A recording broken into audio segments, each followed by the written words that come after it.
Hello, everyone. Welcome to Daily English with Emma. So glad you're here for this explainer. Today, we're tackling something we literally all have to do, but honestly, kind of rarely feel 100% prepared for. And that is the art of the self-introduction. I mean, let's face it, we've all had that deer in the headlights moment, where someone says, "Hi," and you just completely blank on your own name. But hey, don't worry. We're going to use some awesome material from Daily English with Emma to map out exactly how to present yourself to the world. Subscribe to this channel for more English language learning videos. Now, take a second and think about this. What's the hardest part about meeting new people? It's usually that very first moment, right before you speak.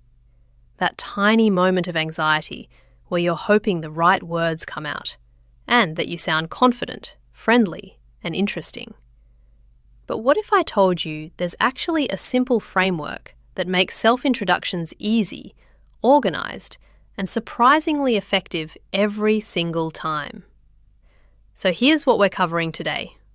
The power of saying hello, the 7 essential steps of a great introduction, tips for confident delivery, and finally, a real-world example from Emma's masterclass. So let's jump right in with section 1, the power of hello. A good self-introduction is honestly a universal life skill. Whether you're walking into a new classroom, sitting in a job interview, or speaking at a public event, the goal is always the same. You want to give clear and interesting information about who you are. The situation may change, but the core strategy stays exactly the same. Now let's move on to section 2, the 7 essential steps. We'll start with the basics. Step 1, greet politely. Step 2, say your name. Step 3, share simple personal information, like your age, where you're from, or what you do. These 3 steps immediately help people understand who you are. Simple, clear, no confusion. And honestly, your sentences do not need to sound fancy. Good morning. I am 16 years old. I am a student. That's already excellent. You don't need difficult vocabulary to make a strong impression. When you're sharing basic information, clarity is always more powerful than complexity. So how do we make the introduction more interesting? That's where the next steps come in. Step 4, your hobbies or interests. Step 5, your personality or strengths. Step 6, your goals or dreams. And finally, Step 7, closing politely. This is where your personality really starts to shine. It's your chance to share what motivates you and leave people with a memorable final impression. And here's a powerful technique. Show, don't just tell. For example, instead of saying, "I like books," you could say, "Books help me discover new ideas." Hear the difference? The second version feels more personal and meaningful because it explains why. People naturally connect with stories, emotions, and reasons. When you explain the why, you instantly become more interesting and relatable. All right, now let's move into section 3, tips for perfect delivery. Here's a quick checklist. Speak clearly. Smile confidently. Keep your sentences simple. Use correct grammar. Maintain natural eye contact. And most importantly, don't speak too fast. And let me emphasize that confident smile for a second. A genuine smile can completely change the way people respond to you.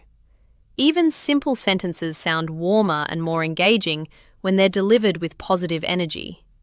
And as you practice, remember this important idea. Mistakes are not failures. They are lessons. Perfect delivery does not mean sounding like a robot. If you forget a word, pause for a moment, or make a small mistake, that's completely normal. People usually won't remember the mistake. They'll remember your confidence, your kindness, and your effort. All right, now it's time for section 4, Emma's masterclass. Let's see how all of these techniques work together in a real example.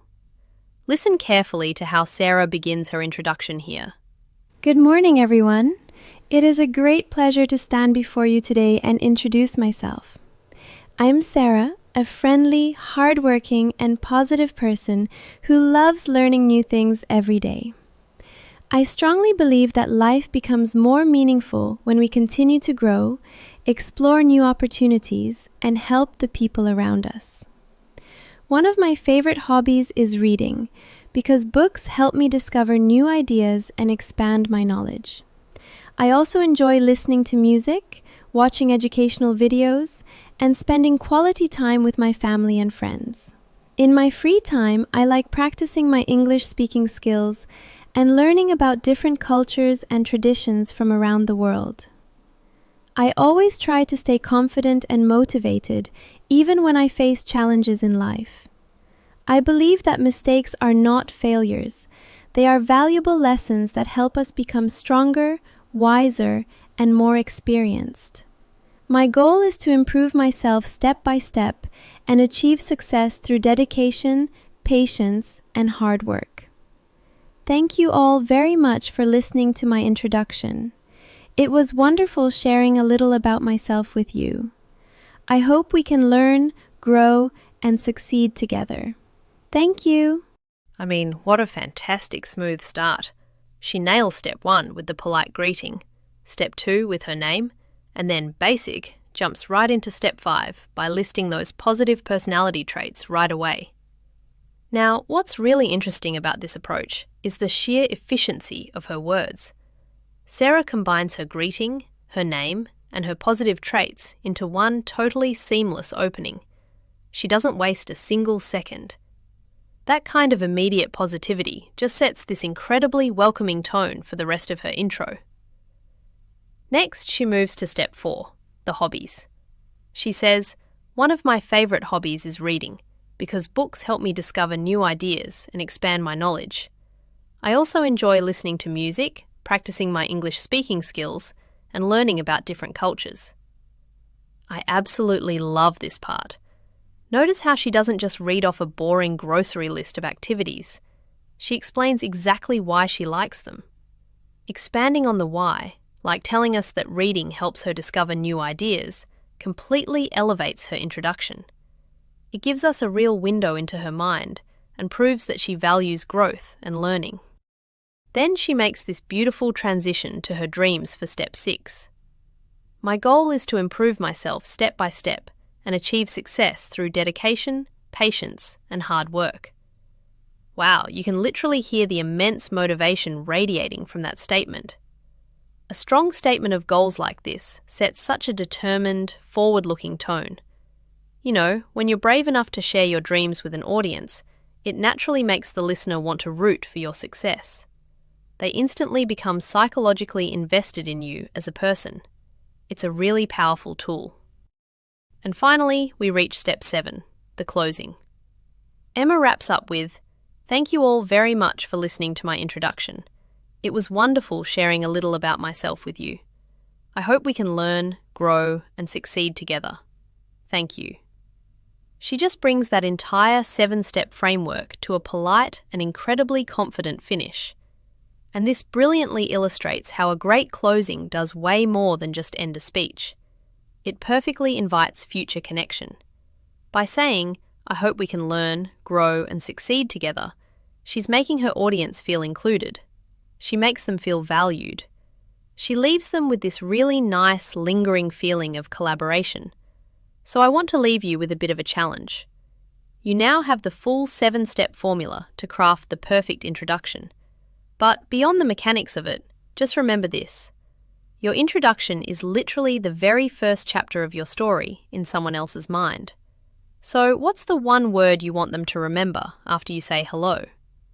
Draft your own introduction tonight, find your why, and step out tomorrow, totally ready to tell your story. Subscribe to this channel for more English language learning videos. Don't forget to write your comments below.